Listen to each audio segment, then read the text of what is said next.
Okay ஒரு shop அவங்க வந்து இன்வெஸ்ட் பண்றாங்க. ஓகேங்களா? Okay super. ஸோ நான் வந்து பார்த்தீங்கன்னா ஆக்சிஸ் இந்தியா பிஸ்னஸ் பண்ண போகிறேன். மேடம் வந்து பார்த்தீங்கன்னா ஒரு மளிகை ஷாப் வந்து ஓப்பன் பண்ண போகிறாங்க. ஓகேங்களா? ஸோ ரெண்டுக்கும் என்ன டிஃப்ரென்ஸ், அதாவது ட்ரெடிஷ்னல் பிஸ்னஸ் அண்ட் நான் பண்ணக்கூடிய நெட்வொர்க் மார்க்கெட்டிங் எந்த பிஸ்னஸ் பார்த்துடலாம்.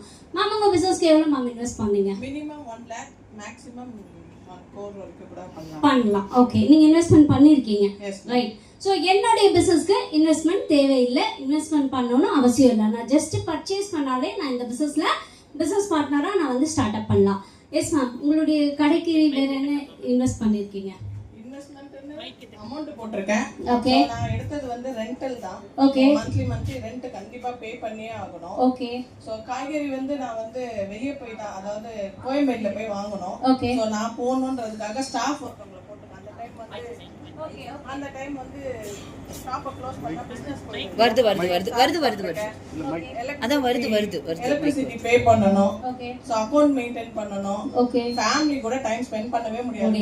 ஏன்னா காலையில ஓபன் பண்ணா நைட் வரைக்கும் இருக்கணும். ஓகேங்களா? டிஃபரன்ஸ் புரியுதுங்களா? இப்போ மேம் வந்து பாத்தீங்கன்னா காலையில காய்கறி வாங்க கோயம்பேட் மார்க்கெட் போனாங்கன்னா 5-6 மணிக்கெல்லாம் எழுந்திருக்கணும். நான் நிதானமா பொறுமை என் டைமுக்கு எழுந்தா என்னை யாருமே என்ன பண்ண மாட்டாங்க, அலாம் வச்சு நான் அவசியம் இல்லை. நெக்ஸ்ட் என்ன விஷயம் அப்படின்னு பாத்தீங்க அப்படின்னா, மேம் வந்து ரெண்ட் கட்டணுமா? இவ்வளோ பெரிய ஆஃபீஸ்ங்க, எவ்வளோ அழகா இன்டீரியர், ஒரு நகை கடைக்குள்ள போன ஃபீல் இருக்கா? யாருக்கெல்லாம் அந்த மாதிரி ஃபீல் இருக்கு? நான் ஃப்ரீயா யூஸ் பண்ணிக்கிறேங்க, இதுக்கு நான் ரெண்ட் கட்டலை.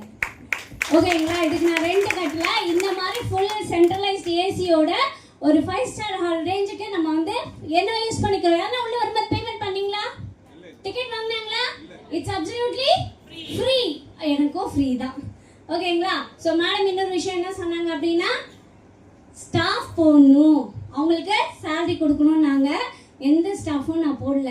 என் டீமுக்கு யார்கிட்ட நான் சர்வீஸ் பண்ண கேஷ் வாங்கியிருக்கேன்னா, ஏன் அப்படின்னா என்கிட்ட கேஷ் வாங்கல. அப்போ நான் ஸ்டாஃப் போடணும்னு அவசியம் இல்லை. ஸோ அந்த காசும் யாருக்கு மிச்சங்க? எஸ். நெக்ஸ்ட் வேறு என்ன மேடம் பண்ணுறீங்க உங்கள் ட்ரெடிஷ்னல் பிஸ்னஸில்? டைம் வந்து குறைஞ்சபட்சம் 12 ல இருந்து 14 மணி நேரம் கொடுத்தே ஆகணும். ஓ, ஸோ டைமிங். ஸோ ஃபேமிலியில் உங்கள் கூட டைம் ஸ்பெண்ட் பண்ண முடியல. பட் இந்த பிஸ்னஸ் எடுத்ததுக்கு அப்புறமா நானும் ஹவுஸ் ஒய்ஃபாக இருக்கும்போது இல்லை பிஸ்னஸ் பண்ணும்போது அப்படி இருந்தேன். ஆனால் ஊட்டி, கொடைக்கானல், கோவா, மூணாறு, தாய்லாந்து, துபாய், எங்கே டெல்லி, மலேசியா எல்லாமே ஃப்ரீயாக போயிட்டு வந்திருக்கேன் என் ஹஸ்பண்டோட. It's absolutely free. கம்பெனி நமக்காக என்ன பண்ணியிருக்காங்க, டைம் ஸ்பெண்ட் பண்ண. நீங்கள் பிஸ்னஸ் பண்ண போதும் ராஜா, நீங்கள் போய் என்ன பண்ணுங்க, என்ஜாய் பண்ணுங்கன்ட்டு ஃப்ரீயாகவே நமக்கு பண்ணி தராங்க.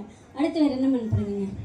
வியாபாரம் நடந்தாலும் நடக்கலனாலும் ரெண்ட், ஈபி கண்டிப்பா பே பண்ணி ஆகணும். அக்கவுண்ட் மெயின்டைன் பண்ணியே ஆகணும். ஓகே. ஸோ அதுக்கு 1000 ஒன்று போடுவீங்க. ஆனால் இங்கே என்ன அப்படின்னா ஒன்றுமே இல்லைங்க. வெள்ளிக்கிழமை ஆனால் இந்த வாரம் நான் எவ்வளோ பிஸ்னஸ் கொடுத்துருக்கேன், இந்த வாரம் எனக்கு எவ்வளோ இன்கம் வரப்போகுதுன்னு என்னுடைய வேலெட்டை நம்ம கம்பெனியோட சாஃப்ட்வேர் டீமே பண்ணிடுறாங்க. டேக்ஸ்க்கு கட்டுறதுக்கு நான் தனியாக லாயர் வைக்கணும் இல்லை ஆடிட்டர் வைக்கணும் அவசியம் இல்லை. கம்பெனியே 2% டேக்ஸ் போகுது, அக்கௌண்ட்டில் என்ன பண்ணுறாங்க, கிரெடிட்டும் பண்ணுறாங்க. ஸோ லாயர் செலவு மிச்சம், ஆடிட்டர் செலவும் மிச்சம். எனக்கு மேம் சொன்ன மாதிரி இபி பில் என்ன பண்ண தேவையில்லை. இன்னைக்கு வீட்டிலே தெரியும் எல்லாருக்கும் பில் 6000 ரூபாய். யார் வீட்டிலலாம் ஏசி இருக்கு? 6000 ரூபாயிலேருந்து 10,000 வரையும் ரெண்ட் கட்டுறோம், இபி பில் கட்டுறோம், இபிக்கு தனியாக. ஆனால் இங்கே என்னன்னா அஃபிஷியலுக்கு பில் அதிகமாக வரும், அதுவும் நம்ம என்ன பண்ண வேண்டாம், பே பண்ண வேண்டாம். நெக்ஸ்ட் வேறு என்ன பண்ண, கடை மூடிட்டு போயிட்டேன்னு வச்சுக்கோங்களேன், அவ்வளவுதான். என் ஃபேமிலியை ரன் பண்ணவே முடியாது. நீங்க ஜாலியா என்ஜாய் பண்றீங்க, நான் உங்க கூட வந்தேன். Thank you so much. இதாங்க விஷயம். ஓகேங்களா? ஒரு வாரம் கடையை மூடிட்டு போயிட்டாங்க அப்படின்னா வியாபாரம் பாதிக்குமா இல்லைங்களா? இங்க நம்ம போனை சுவிட்ச் ஆஃப் பண்ணிட்டு வச்சாலும் வீக்லி பேமெண்ட் வருது. இதுக்கு பெரிய ப்ளஸ் கொடுக்கலாமா? இப்போ மேடம் இந்த மாதிரி நீங்க எல்லாருமே இந்த பிசினஸ் எடுத்து பண்ணீங்க அப்படின்னா சூப்பரா நம்ம என்ன பண்ணலாம், இந்த பிசினஸை பெரிய அளவில் கொண்டு போகலாம். கொண்டு போக ரெடியா? அவ்வளோதான். நான் 10 பேர் தான் சவுண்டு கொடுக்குறீங்க. கொண்டு போக ரெடியா?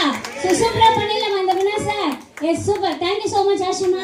Thank you so much. Thank you for opportunity.